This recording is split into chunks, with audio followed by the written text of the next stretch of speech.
ආයිබෝවන් හැමෝටම.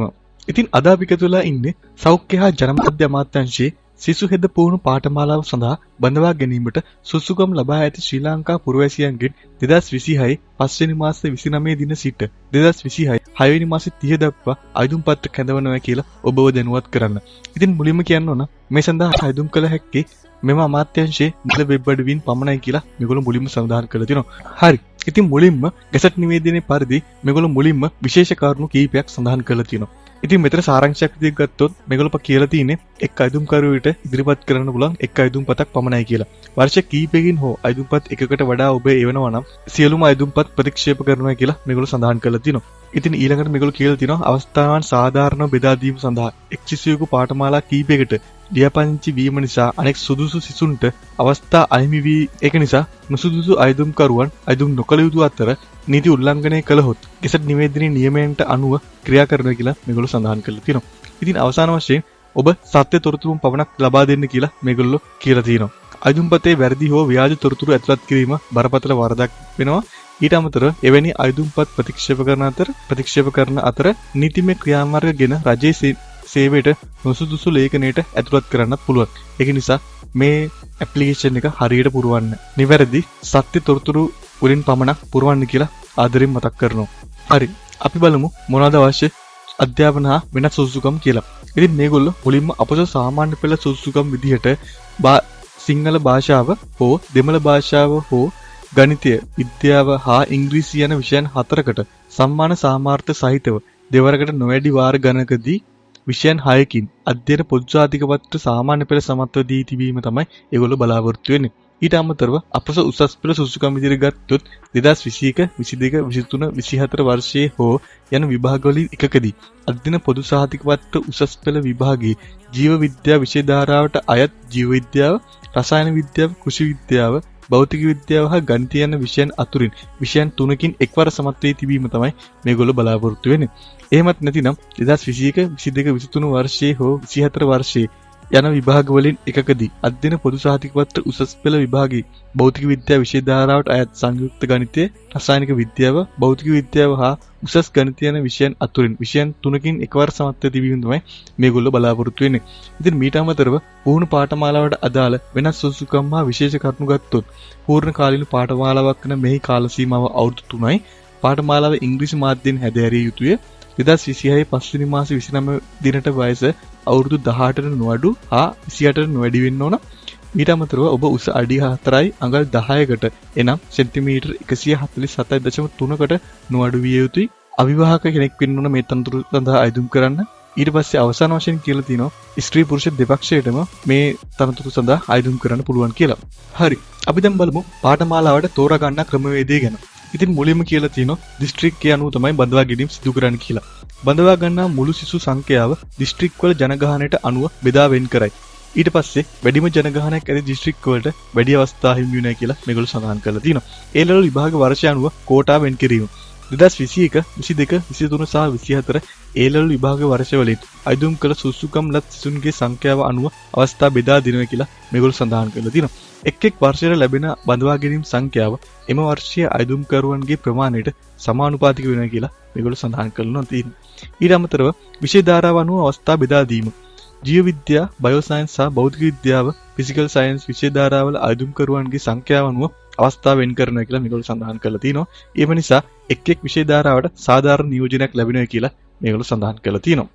එලෙස එම එක් විභාගයෙන් එක් විෂය ධාරාව යටතේ බඳවාගත යුතු සංඛ්‍යාව තීරණය කර එම සංඛ්‍යාවෙන් 105ක් පිරිමි අයදුම්කරුවන්ගෙන්ද 95ක් ගැහැණු අයදුම්කරුවන්ගෙන්ද සමන්විත වන ලෙස එක් විභාග වලින් එක් විෂය ධාරා යටතේ දිස්ත්‍රික්කයේ ඉහළම ඉසෙඩ් අගය ලබා ඇති අයදුම්කරුවන් පාඨමාලාව සඳහා තෝරා ගන්නවා කියලා තමයි මේගොල්ලෝ සඳහන් කරලා තියෙන්නේ. ඉතින් යෝග්‍යතාව විදිහට ගත්තොත් සෑම අයදුම්කරුවෙකුම ශ්‍රී ලංකාවේ පුරවැසියෙක් වෙන්න ඕන.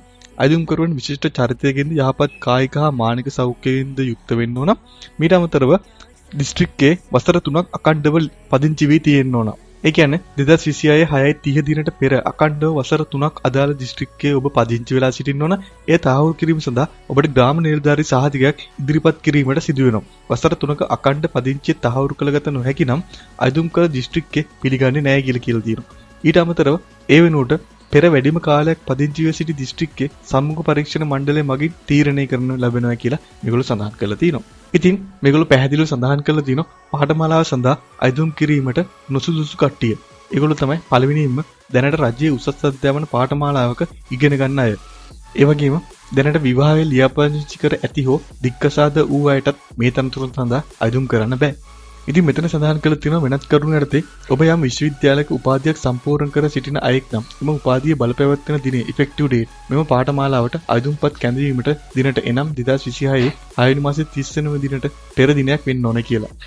සුසුකම් තහවුරු කිරීම සඳහා ඉදිරිපත් කරන ලද සියලු අධ්‍යාපන හා අනෙකුත් සාහිතිකවල වළංගු දිනය අයදුම්පත් ඉදිරිපත් කිරීමේ අවසන් දිනය වන 2026 6 වෙනි මාසයේ 30 වෙනි දිනට හෝ ඊට පෙර දිනයක් වෙන්න ඕන කියලා මේගොල්ලෝ පැහැදිලිව මෙතන සඳහන් කරලා තියෙනවා. හරි. අපි දැන් බලමු කොහොමද ඔබ මේ සඳහා අයදුම් කළ යුතු ක්‍රමය කියලා. මෙම පුහුණු පාඨමාලාව සඳහා අයදුම් කළ යුත්තේ සෞඛ්‍ය ජනමාධ්‍ය අමාත්‍යාංශයේ නිල වෙබ් අඩවිය වන www.health.gov.lk මගිනි. ඒ සඳහා මෙම අමාත්‍යාංශයේ වෙබ් අඩවියේ අදාළ කොටසේ ඇති අයදුම් පත්‍රය සම්පූර්ණ කරන්න ඕනේ කියලා මේගොල්ලෝ සඳහන් කරලා තියෙනවා. ඉතින් මම මේ ලින්ක්ස් ඔක්කොම පල්ලේ ඩිස්ක්‍රිප්ෂන් එකේ දාලා තියන්නම්. එතකොට ඔයාලට පහසුවෙන් මේ ලින්ක්ස් වලින් ගිහිල්ලා මේ වෙබ්සයිට් එකට එන්න පුළුවන්. ඉතින් ඊළඟට කියලා තියෙනවා අයදුම් පත්‍ර සම්පූර්ණ කළ යුත්තේ ඉංග්‍රීසි භාෂාවෙන් පමණයි කියලා. මෙන්න මෙතන විශේෂ කරුණක් කියලා තියෙනවා. ඔබ අයදුම් පත්‍රය පුරවන්න කලින් ඔබ රුපියල් 1000ක මුදලක් බැංකුවට ගෙවලා රිසිට් එක අරගෙන තියාගන්න. ඉතින් මෙතන මේගොල්ලෝ පැහැදිලිව සඳහන් කරලා තියෙනවා අයදුම්කරුවන් රුපියල් 1000ක මුදලක් ලංකා බැංකුව ත්‍රප්පපේන් ශාඛාවේ අංක 70.41.318 දන සෞඛ්‍ය හා ජනමාධ්‍ය අමාත්‍යාංශයේ ලේකම්ගේ විභාග ගාස්තු රැස් කිරීමේ ගිණුමට ගෙවිය යුතුය. සෑම අයදුම්කරුවෙකුම මෙම මුදල අයදුම්පත්‍ර ඉදිරිපත් කිරීමට පෙර ඕනෑම ලංකා බැංකු ශාඛාවෙන් ගෙවීමට කටයුතු කළ යුතු අතර මෙම ගෙවීම මුදල් තැන්පත් කිරීමේ හෝ අන්තර්ජාල බැංකු සේවාවක් මගින් සිදු නොකළ යුතුයි කියලා මේගොල්ලෝ පැහැදිලිව සඳහන් කරලා තිනවා. ඒ කියන්නේ ඔබ ඔන්ලයින් ට්‍රාන්සැක්ෂන් හා CDM මැෂින් එකකින් මේ මුදල ගෙවන්න එපා. ඔබ අනිවාර්යෙන් බැංකුවට ගිහිල්ලා මුදල් තැන්පත් කළා ඒ රිසිට් එක ලබා ගත යුතුයි. මෙම ගාස්තුව කවර හේතුවක් නිසා හෝ ආපසු නොගෙවන අතර වෙනත් විභාගයක් සඳහා මාරු කිරීමට ඉඩ දෙනු නොලැබේ. ඊට අමතරව මෙම රිසිට් පත ඔගොල්ලෝ සුරක්ෂිතව තබා ගත යුතු අතර සම්මුඛ පරීක්ෂණයට සහභාගී වුවහොත් එය අනිවාර්යයෙන්ම ඉදිරිපත් කළ යුතුය. ඒ අනුව අයදුම්පත්‍ර ඉදිරිපත් කිරීමෙන් පසු ගෙවීම් සිදු කර ඇති බවට නිරීක්ෂණය වන අයදුම්කරුවන් සහ රිසිට් පතක් ඉදිරිපත් කිරීමට අපොහොසත් වන අයදුම්කරුවන් මෙම සඳහා බඳවා ගැනීමට නොදුසුසන් වෙනවා කියලා මේගොල්ලෝ සඳහන් කරලා තියෙනවා. ඉතින් ඔබට අයදුම්පත්‍ර ඉදිරිපත් කිරීමේදී වැදගත් කරුණු 3ක් සඳහන් කරලා දීලා තියෙනවා. අයදුම්පත්‍ර යොමු කළ පසු ඊමේල් එකට ඔබට පිටපතක් ලැබෙනවා කියලා සඳහන් කරලා තියෙනවා. ගැසට් නිවේදනයේ සහ උපදේශ පත්‍රිකාවේ සඳහන් වන පරිදි නිවැරදිව ඔබ අයදුම්පත ඉදිරිපත් කළහොත් එහි පිටපතක් ඔබගේ ඊමේල් ලේබලයට ස්වයංක්‍රීයව ලැබෙනවා කියලා මේගොල්ලෝ සඳහන් කරලා තියෙනවා. එය print out එකක් අරගෙන සුරක්ෂිතව තබා ගන්න. අයදුම්පත ඉදිරිපත් කර පසු ඒ මුද්‍රිත පිටපත තබාගත යුතුය. ඒ ඔබ තැපෑලෙන් යැවීමට අවශ්‍ය නම් නැහැ. ඔබ අයදුම් කළ බවට ඔබට ඇති ප්‍රධාන සාක්ෂිය තමයි මේ පිටපත. ඒක නිසා අනිවාර්යයෙන්ම ඒ print out එකක් අරගෙන සුරක්ෂිතව තබා ගන්න. ඊමේල් එකට අදාළ අයදුම්පත නොලැබුණොත් වහම දැනුම් දෙන්න කියලා මේගොල්ලෝ කියලා තියෙනවා. ඊමේල් එකට අයදුම්පතේ පිටපත නොලැබුණොත් අයදුම්පත සාර්ථකව යොමු වී නැති බව සලකනවා කියලා මේගොල්ලෝ සඳහන් කරලා තියෙනවා. එම නිසා 2026 6 වෙනි මාසේ 30 පෙර අදාළ දුරකථන අංක හෝ ඊමේල් මගින් මානව සම්පත් ඒකකයේ සමග සම්බන්ධ වී ඔබගේ ගැටලුව විසඳා ගන්න කියලා මේගොල්ලෝ සඳහන් කරලා තියෙනවා. ඉතින් ඊළඟට මේගොල්ලෝ සඳහන් කරලා තියෙනවා අත්‍යවශ්‍ය තොරතුරු දැනගැනීම සඳහා විමසීම් කරන්න අංකයක් සහ ඊමේල් ලිපිනය. මෙම පාඨමාලාව සඳහා අයදුම් කිරීමට සියලු සුසුකම් සපුරා ඇති අයදුම්කරුවන් අයදුම්පත් සම්පූර්ණ කිරීමේදී යම්කිසි ගැටලුවක් ඇති වුවහොත් ඒ සම්බන්ධයෙන් තාක්ෂණික සහාය ලබා ගැනීම සඳහා හෝ ඉහත ඡේදයේ දැක්වෙන ගැටලුවක් निराකරණය කර ගැනීම සඳහා පමණක් සතියේ වැඩ කරන දිනවල පෙරවරු 9 සිට පස්වරු 4 දක්වා කාලය තුර සෞඛ්‍ය අමාත්‍යාංශයේ මානව සම්පත් කළමනාකරණ හා සම්බන්ධීකරණ ඒකකයේ දුරකථන අංක 0112 340.02 අමතන්න. එහෙමත් නැතිනම් මෙන්න මේ ඊමේල් ලිපිනයෙන්ද ඔබට සම්බන්ධ විය හැක. විද්‍යුත් තැපෑල ඔස්සේ ඔබ සම්බන්ධ වෙනවා නම් ඒ සඳහා ඔබගේ ජාතික හැඳුනුම්පත් අංකය හා දුරකථන අංකය සඳහන් කිරීම අනිවාර්ය වෙනවා කියලා මේගොල්ලෝ සඳහන් කරලා තියෙනවා. මීට අමතරව ඔබගේ අස්තන සාධක කිරීම සඳහා ශ්‍රී ලංකා පරිපාලන සේවයේ නිලධාරියෙකු, ශ්‍රී ලංකා අධ්‍යයන පරිපාලන සේවයේ නිලධාරියෙකු, ශ්‍රී ලංකා ගණකාධිකාරී සේවයේ නිලධාරියෙකු, රජයේ විදුහල්පතිවරයෙකු, සමාදාන විනිශ්චයකාරවරයෙකු හෝ නීතිඥවරයෙකු හෝ වර්ෂයකට රුපියල් 5,12,148කට නොඅඩු වැටුපක් ලබන ස්ථිර විශ්‍රාම වැටුප් සහිත තනතුරක් දරන රජයේ නිලධාරියෙකු විසින් අයදුම්කරුගේ අස්තන සාධක කරන්න ඕනේ කියලා මේගොල්ලෝ සඳහන් කරලා තියෙනවා. ඉතින් මීට අමතරව ඔබ සම්මුඛ පරීක්ෂණය සඳහා කැඳවාලනු ලැබුවොත් දැනගත යුතු කරුණු 3ක් මේගොල්ලෝ සඳහන් කරලා තියෙනවා. එක තමයි ඉසෙට්කෝ 90 පමණක් සම්මුඛ පරීක්ෂණයට කැඳවනවා කියලා.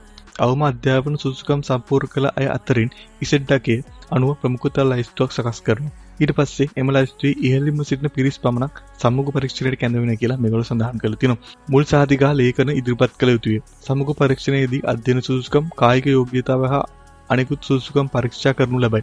ඒ සඳහා අවශ්‍ය සියලුම සාධික හා ලේඛනවල මුල් පිටපත් ඔබ රැගෙන යා යුතුයි. ලේඛනයක් අඩු නම් දින 7ක් ඇතුළත ඒ බාර දෙන්න ඕන කියලා මේගොල්ලෝ සඳහන් කරලා තිනවා. ඒ කියන්නේ සාධාරණ හේතුවක් නිසා ලේඛනයක් ඉදිරිපත් කළ නොහැකි නම් සම්මුඛ පරීක්ෂණ මණ්ඩලයේ අවසරය මත දින 7ක් ඇතුළත ඒ බාර දිය හැක.